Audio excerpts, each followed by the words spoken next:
FancyPorg here in the Mos Eisley Cantina, or just adjacent to the Mos Eisley Cantina, doing episode 4, A New Hope, chapter 2, through the Yunland Waste, I believe. I think it's pronounced Yunland. It's been a long time. In any case, as usual, we're going to skip the opening crawl and get directly to the matter. Luke in a destined meeting with the droids R2 and... There's C-3PO in there? The little Jawas.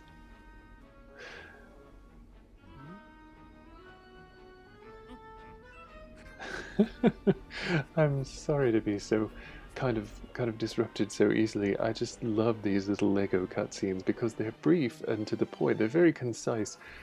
And they don't have the voices, so they have to be very direct, but they also have to be communicative. And that's one of the things I love the most about them. I've said this many times before, and I'll say it again.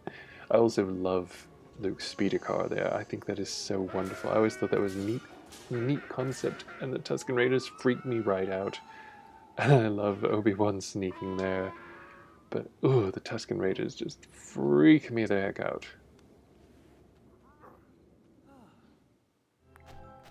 I always loved Obi-Wan though. He was always one of the most interesting characters in the entire saga. And in A New Hope, he's absolutely...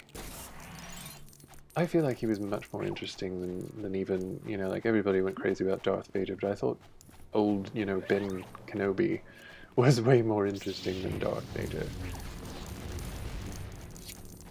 I always liked the character. I always wish that we could have seen more of him and had him develop a bit more in the films, but well, things were what they were. Nonetheless, I think it was still a very interesting character that added a huge amount to the proceedings. And one of the great things about Lego games, which I've always enjoyed, is the fact that these levels allow you to take much more time with these characters that you might have otherwise not had a lot of time with. And I'm desperately trying to get them aimed away from the poor little womp rat bouncing around the area. It's so cute! Isn't the womp rat cute? Little womp rat. Don't follow me, little womp rat, please.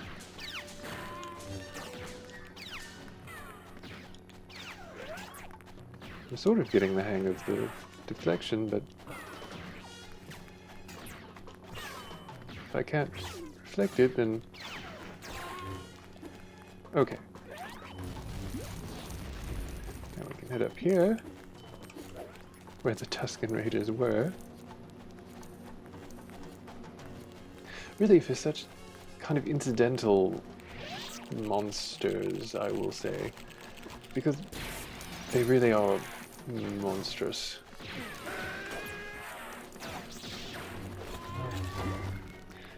They do have an incredible impact.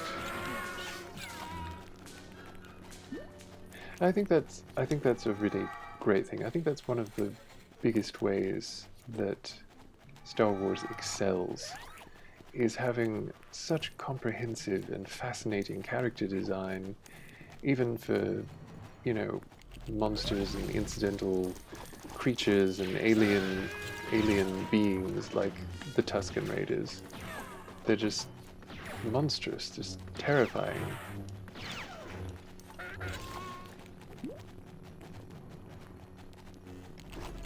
This must be quite an oasis on Tatooine. Of course, Tatooine is such an interesting place anyway, and they've made such a fascinating sociocultural model for it, with moisture farming being so much a thing that people do, like Luke's Owen and Beru, the uncle and aunt.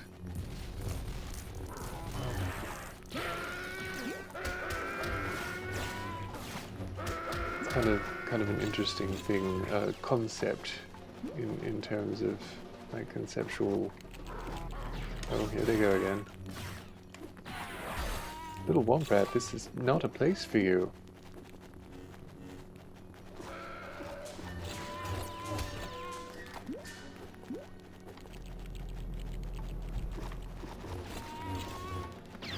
Yeah. Well, there we go. Whatever good that did. Maybe it did plenty of good, I don't know. At least we got them away from the poor little womp rats.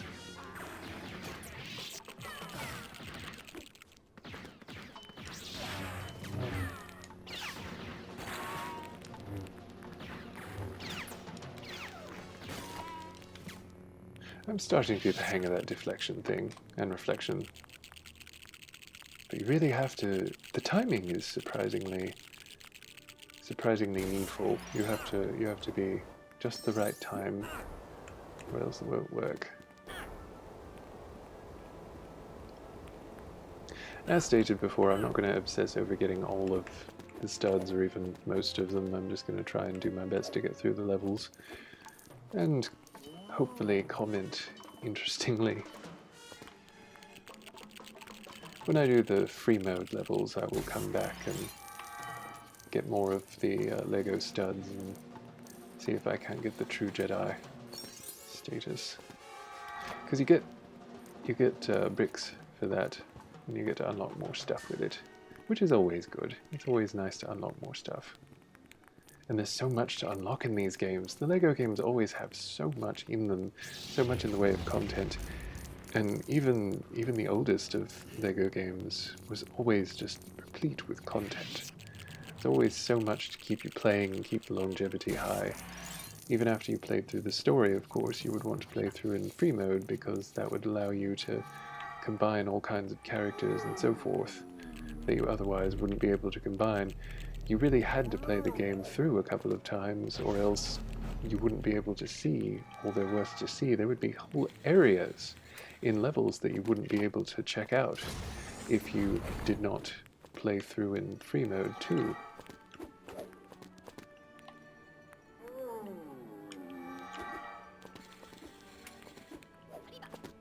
But it is really nice to have the ability to play alone if you need or want to, which I know some people definitely need.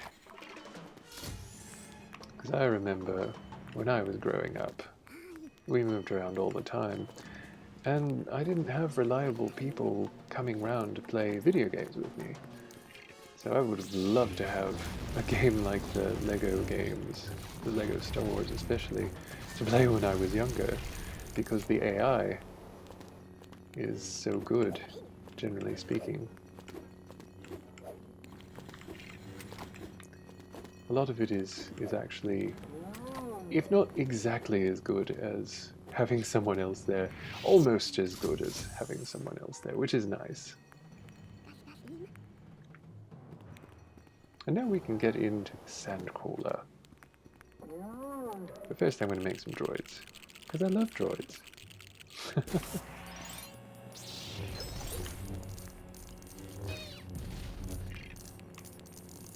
And I'm not going to hurt the Jawas, but I'm going to chase them off because, as you will see later, they get kind of obnoxious when, even when they should know better and Jedi are around.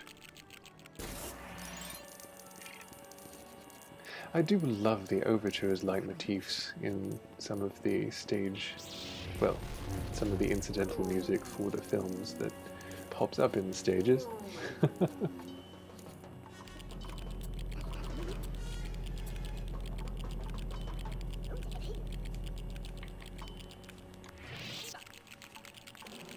Of course, the droids are some of the most adorable designs in the entire series. I've always loved the droids.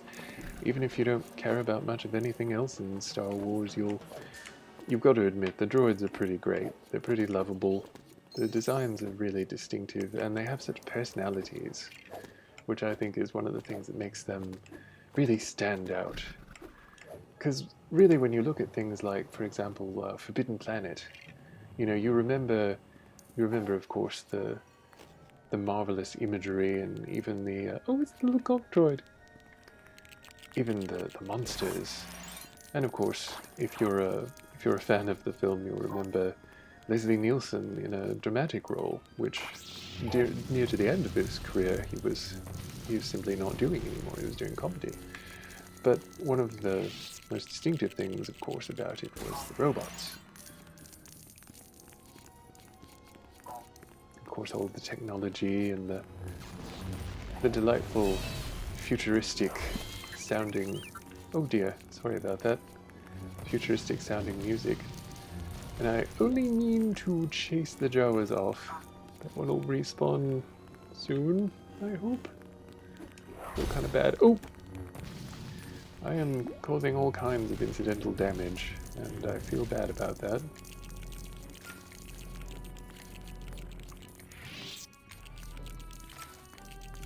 Let's see if I can get something fun out of this. Oh, poor little gong droid, I'm sorry.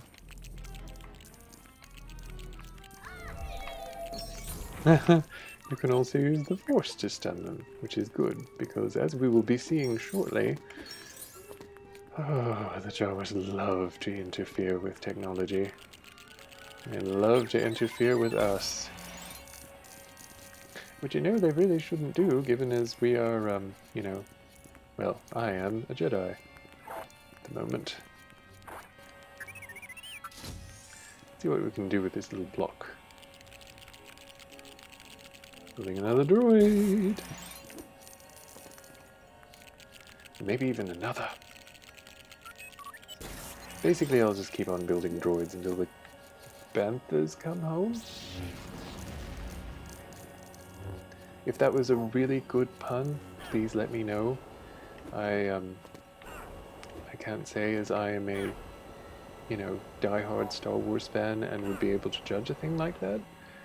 But I like to think it was an amusing pun at least.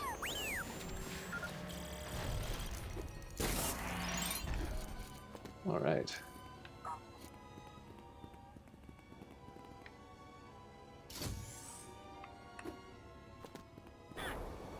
Well, let's see what else we can do with this big old block.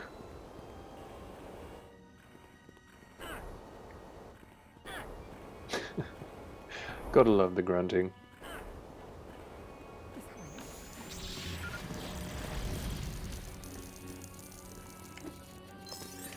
It is also fun, and it was always one of the things that made the LEGO Star Wars games popular.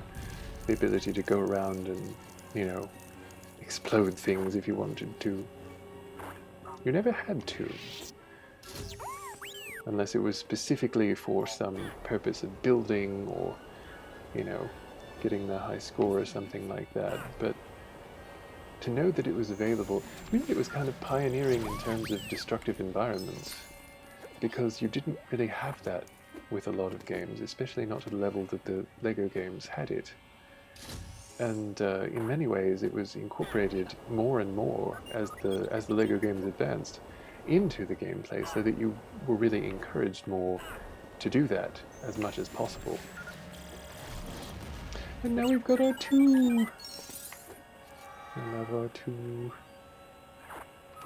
Cute little R2. Intrepid, heroic R2. Okay, now this is where it gets a bit tricky, as I remember. I'm about to get to the point where the Jawas will be starting to interfere with our droids, because our droids are going to be getting us through here. And they don't want to part with their droids.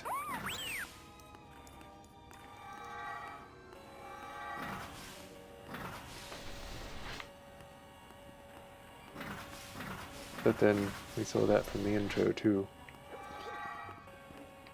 They'll go to unreasonable lengths to reclaim their droids. Oh, I guess you can't destroy those for whatever reason. Maybe they serve some purpose. That happens sometimes.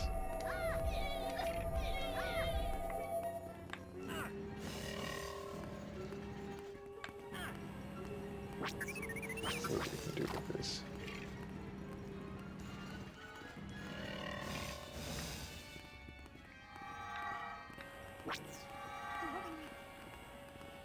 Get away, get away.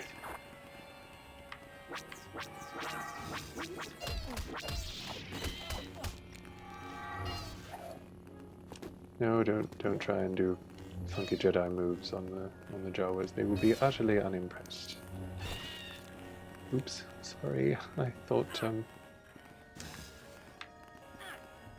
why is it that that thing never works? Ah, okay. I was a little foggy on my memory about that.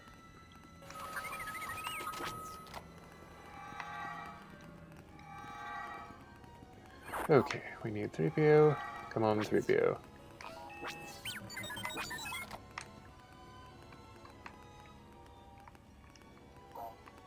Alright. Any time.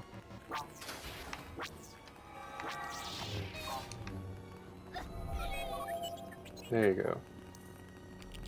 Well, at least we've got that much time. And you are lucky I'm a Jedi. Oh, sorry. Oh, I see. It wasn't me that R2 was objecting to.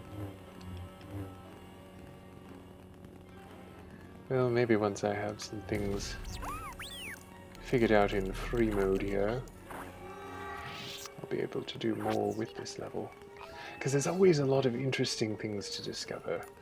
That's one of the reasons why I love the Lego Star Wars games so much, and really most all of the Lego games. Even if I don't really care for the series, the Lego games give you a lot to do, which I think is always a nice thing. It's always good to have something fun to do, something to discover.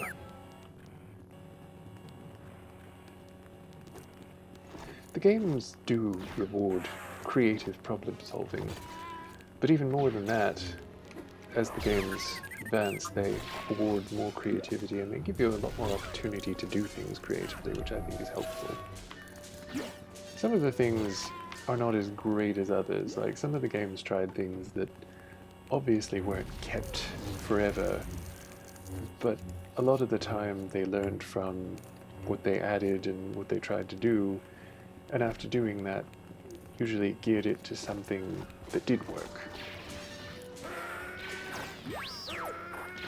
We've got more horrifying Tusken Raiders trying to get at us.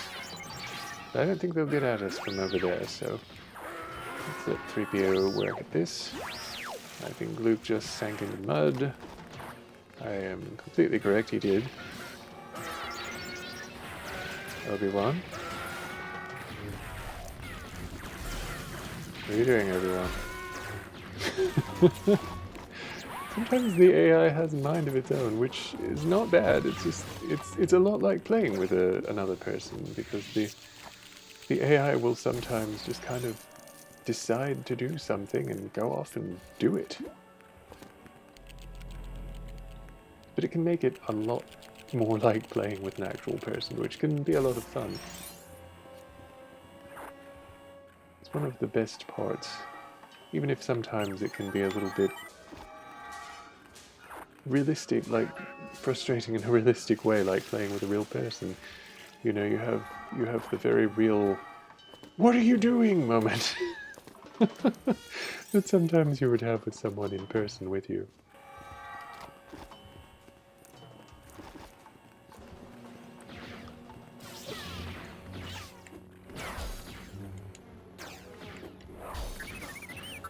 Okay, well apparently I can't get at that quite yet. Let's see if I can deflect these back at the Tuskens. Well, I guess we can't do anything with that right now. But later in free mode we will. At least. Probably.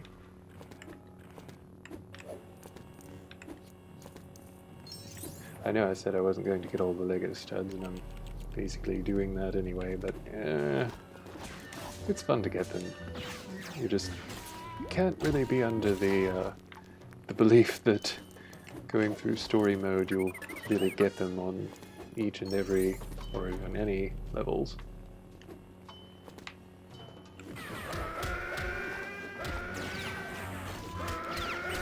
You get him, Luke.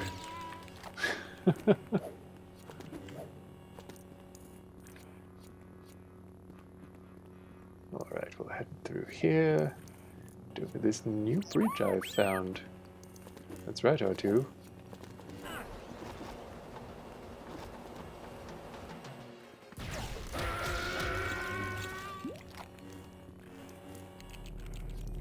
I do like that the LEGO games tend to be fairly plentiful with regards to the hearts, because as you can see, sometimes you take a massive amount of damage before even realizing that you're taking a massive amount of damage. So it's nice to have that, you know, recoverable. Because there are a lot of games that almost punish you for even having a life bar, you know? Of course, in the LEGO games, you are able usually to unlock cheats and codes and things like that. So you will be able to unlock invincibility, which can be really helpful if you're trying to get a certain thing in, you know, a specific level. Like, for example, if you want to be sure to collect all the studs and you can't afford to be defeated, then you may want to have invincibility on, for example. Or the little wompat. Oh, the little wompat's so cute. I really adore the wompats, especially in this game. They're just so adorable.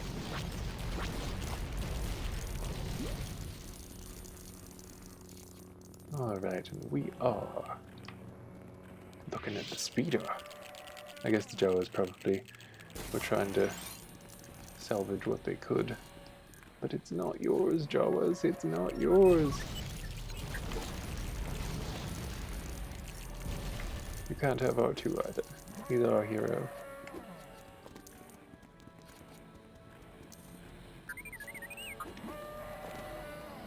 Okay, let's see what I can get into over here.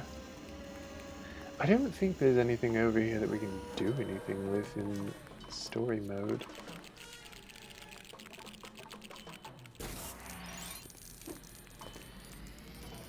I think it's just mainly stuff that you do in free mode, which can be fun, of course. It's always fun to build things and discover things and keep them in mind for later, because later they're going to come in handy and... Oh, I love that, that's so cool! That's very neat. That's very neat. I love little things like that, especially if they're things that, you know, would be kind of exciting if they had them maybe in the original story, but didn't, you know. Things that connect things to the other parts of the story. Which, no shade, but sometimes consistent connectors between stories would have helped the stories a lot. Just saying. Anyway, hopefully I don't get too many flames about that, but there were some parts, and I guess if my other comments haven't provoked a flame more yet, then these won't, but yeah, there could have been more consistency with regards to connecting things. Would have been nice. I would have liked it. I like consistent connecting things. I think that's often nice. And I got True Jedi on story, which is honestly kind of an accomplishment. Because you usually don't manage to do that very well. That's so funny, you can turn their helmet around. I'd forgotten you could do that with the Force. Although speaking pragmatically too, that's actually a really useful thing to be able to do with stormtroopers. I'd imagine that would be genuinely useful in a fight, if you could do that. Well, to be fair, I guess that probably would be what would actually happen if you tried to use a lawnmower on Tatooine.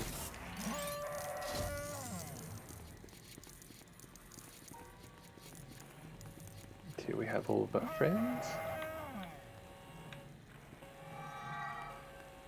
C-3PO, who walks about as impressive a pace as Sophia Petrillo. Oh, and this is for R2. I should have just used him anyway. He's faster. More heroic.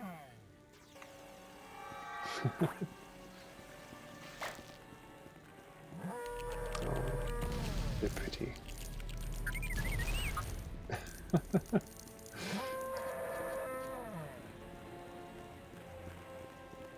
Oh, I forgot what those are called. They're so cute, though. And there's this power-up over here that I guess I don't really need since I already defeated the stormtroopers. Let's see what we can dig up in the dirt. Probably nothing particularly useful, but it might be fun.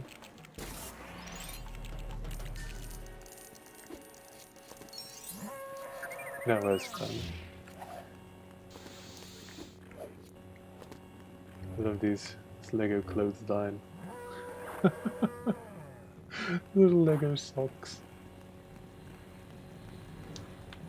Oh, I suppose we shall all get on these and then go inside right after. Here we go. Oh, something we forgot to destroy. Better do that.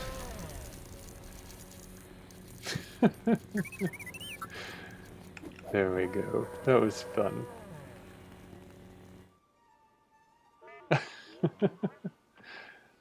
Oh. Even though it has no words, you can just hear it, you know.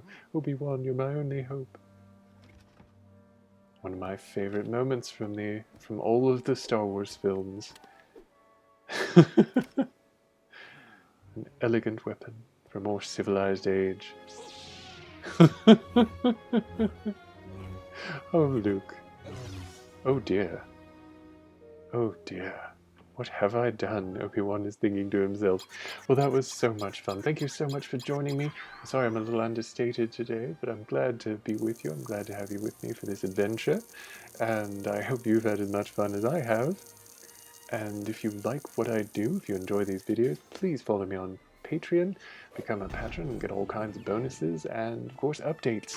You'll be updated anytime anything is happening so that you know exactly what's going on, what to expect, what to look forward to. Spread the word if you can, I really appreciate it. I could always use more viewers. I will see you next time here. I am FancyPorg, playing LEGO Star Wars The Complete Saga, and I'm always delighted to have you with me. Have fun, and may the Porgs be with you. Always.